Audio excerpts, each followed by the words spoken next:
ফেব্রুয়ারির 1 তারিখ ছিল আমার অ্যানিভার্সারি আর সাথে মায়ের জন্মদিন। তো এবছর সন্ধ্যেবেলার দিকে অ্যানিভার্সারি আর জন্মদিন দুটোই একসাথে সেলিব্রেট করা হয়েছিল। সাথে তো অবশ্যই ছিল আমাদের লাইফের স্পেশাল গিফট, যেটা সত্যি মাধবের কৃপা বর্ষিত।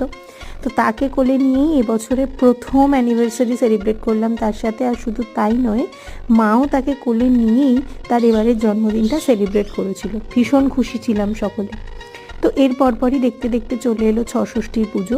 আমাদের ছষষ্ঠীর পুজোটা এইরকমভাবে হয়, সমস্ত কিছু সাজিয়ে গুছিয়ে দিয়ে প্রদীপ জ্বালিয়ে দেওয়া হয়, সারা রাত ব্যাপী প্রদীপটা জ্বলতে থাকে। তো ছষষ্ঠীর পুজো গুছিয়ে দেওয়ার পর সেদিনকে আবার ছিল সরস্বতী পুজো।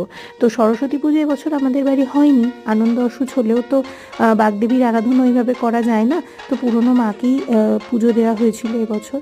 আর তারপর সারাদিন তার সাথে থাকতে থাকতেই সময় কেটে যায়। আর আমার কাটা জায়গাটা ড্রেসিং করে দেয় আমার বোনই।